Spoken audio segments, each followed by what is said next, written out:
E aí, pessoal, dando continuidade aqui à nossa lista, vou resolver agora a questão 3.97. O que que a questão fala, né? O retificador de onda completa na figura está operando a uma frequência de 60 Hz. E o valor RMS da saída do transformador é de 18 volts. Item A. Qual é o valor da tensão de saída se aquela extensão no diodo foi de 1 volts? Tá. Qual é a primeira coisa que a gente precisa saber? Ele diz aqui que a tensão de saída no transformador é de 18 volts. O que que isso significa? Que daqui para cá é 18. Porém, o que acontece? Esse aqui não é um retificador de onda completa comum. Ele é um retificador de onda completa com TAP central, com a derivação central. O que que é importante? Por que que isso é importante? Porque por aqui ser 18 volts, eu sei que daqui para cá é 9 e daqui para cá também é 9. Ah, isso é outra coisa, tá? Esse aqui é o valor RMS. Então a gente vai calcular aqui agora os valores ah, de pico, tá? De cada um. Deixa eu puxar aqui o texto para cá, que eu acho que fica mais interessante. Vamos começar aqui o item A. Primeiramente, vamos calcular aqui a tensão de pico, tá? VP vai ser, não, eu não vou usar 18, eu vou usar 9. Então, VP vai ser 9 vezes ah, raiz de 2, né? Vou botar aqui square root 2. 9 vezes raiz de 2 vai dar igual a 12 vezes 12,73. 12,73 volts em cada um do tap aqui, né? Do tap para mais e do tap para menos. Vai dar 12,73 volts para cada metade. E aí, com isso, eu já consigo calcular a tensão de saída. Por quê? Para aqui o pincel. Ah, no semiciclo positivo, o que vai acontecer? A corrente ela não vai poder passar por esse diodo, mas ela vai poder se comportar como um circuito aberto, tá? Mas ela vai poder vir por esse diodo. Então a corrente vai passar por esse sentido. Então bem aqui eu tenho que vai ser o V0, meu V0, tá? Esse ponto aqui vai ser que é igual a esse, que é o VC, que é igual a esse, que também é o V0. Enfim, o V0 vai ser igual ao VC. É esse o ponto que eu quero chegar. Enquanto no semiciclo negativo, esse diodo vai se comportar como esse aqui vai se comportar como um circuito aberto, enquanto esse vai, a gente vai fluir nesse sentido, tá? Nesse sentido. Então esse vai se comportar, então é esse o sentido, tá? É da corrente.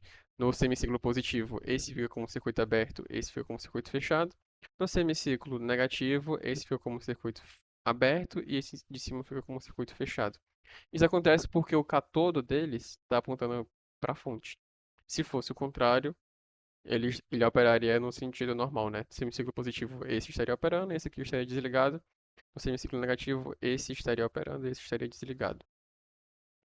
Tá, sabendo disso, a gente pode calcular a tensão de saída que a gente quer aqui, né? Que é o VC. Vamos lá. Eu tenho. E aí, muito similar à questão 84 que a gente fez, essa aqui é 89, quer dizer, o que acontece? Eu vou precisar de um dado que ele dá aqui no outro item, que é a tensão de Ripple, que é 0,25 volts. Tá, então vamos lá. O V0, no caso V0, CC, corrente contínua. A tensão contínua de saída vai ser igual à tensão de pico menos a queda do diodo menos tensão de Ripple sobre 2. E aí eu sei que a tensão de pico aqui vai ser igual a 12,63. A gente calculou, né? A tensão de pico vai ser 12,73 menos a queda de tensão no diodo. Qual que é a queda de tensão no diodo que ele fala? 1 volt. Então, menos 1.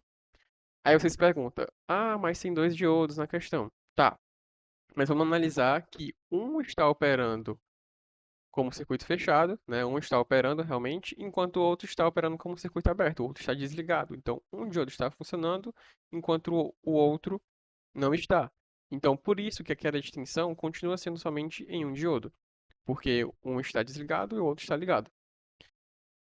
Dando continuidade de menos 1 volts, menos a tensão de Ripple, que ele diz que é 0,25 dividido por 2.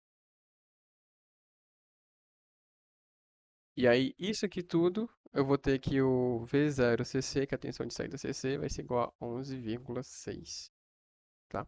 11,6 volts. É isso que ele pede, né? Qual a tensão de saída? Então, aqui eu vou destacar que essa é a resposta. E aí, item B. Vocês vão ver que é basicamente uma receita de bolo, tá? O que você souber para um, você consegue replicar para outro, só mudando algumas coisinhas poucas. No item B, ele pede qual o valor mínimo do capacitor para que mantenha a tensão de Ripple pelo menos 0,25 volts e se o resistor for de 0,5 ohms. Não sei se vocês se lembram, mas na questão 89, a gente fez que o capacitor ele é igual ao ICC dividido pela frequência vezes a tensão de Ripple. Essa mesma fórmula, ela vai se manter para cá também. Então é só a gente fazer ela. Vocês lembram também que o ICC eu chamei de VCC sobre R, né? Então vamos lá, vamos manter aqui a mesma fórmula. O capacitor vai ser igual ao VCC sobre a frequência vezes a tensão de Ripple vezes o R. Todos esses dados aqui ele já deu, a gente já tem, quer dizer, o VCC a gente tem que é 11,6, 11,6. A frequência, aqui que mora o perigo, rapaziada. Por quê? Lembra que eu falei na questão 89, né? Como aqui é o retificador, lá naquela questão a gente disse que a frequência da fonte era igual à frequência de Ripple, né? Opa, aqui tá importante, tá? Que não é frequência, é frequência Ripple. Porém, a gente considerou isso porque lá era um retificador de meia onda. E como eu tinha dito lá também, no retificador de onda completa, a frequência de Ripple vai ser o dobro da frequência da fonte. Porque ele está descarregando e carregando duas vezes mais. Está descarregando e carregando no semiciclo positivo e no semiciclo negativo. Por isso que a frequência de Ripple vai ser o dobro da frequência da fonte, tá? Sempre que for onda completa, onde ele descarrega e recarrega duas vezes, a frequência de Ripple vai ser o dobro, tá? Então, FR, que a frequência da fonte é 60, então a frequência de Ripple vai ser 120. 120 vezes a tensão de Ripple, ele já deu que era 0,25, vezes o resistor, que é 0,5. Eu tenho que o capacitor, calculando isso aqui, vai dar igual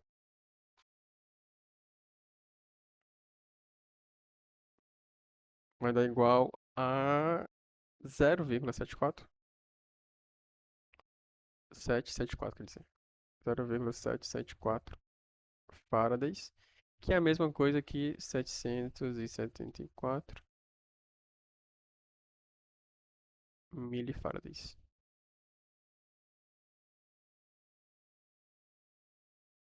Mesma coisa, tá? Os dois estão certos. Hum. E aí vocês viram, né, que basicamente só mudou aqui esse ponto de atenção, que era a frequência de Ripple, mas é a mesma receita de bolo da questão 89. Item C.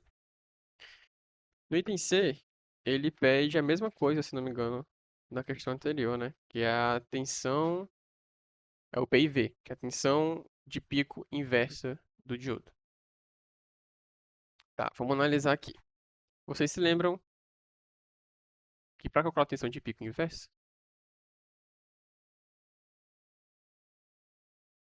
eu fazia o V do cátodo menos o V do anodo. Vamos analisar aqui para cada diodo como é que fica. Quando eu estou no semiciclo positivo, o semiciclo positivo está aqui. Então eu tenho que bem aqui vai ser igual a mais VI. No semiciclo positivo mais VI, e aí considerando que esse capacitor já está carregado, eu vou ter que bem aqui, ele vai se descarregando também. Não é isso? Então eu vou ter que bem aqui vai ser igual a menos VI. Menos VI, só que menos VI com aquela extinção de diodo, mais VD. Então, aqui eu vou ter que vai ser 12, ser 12,73 volts. 12,73 volts. Enquanto aqui eu vou ter que vai ser menos 11,73. Que é aqui cai 1 volt, né? Cai 1 volt, então 12,73 menos 11,73. E aí a mesma fórmula se repete. Tensão no cátodo 12,73 menos 11,73. Isso aqui vai ser igual a 24,46 volts. E aí vocês observam que também, para esse caso, a corrente de pico inversa ela vai se manter duas vezes a tensão de entrada.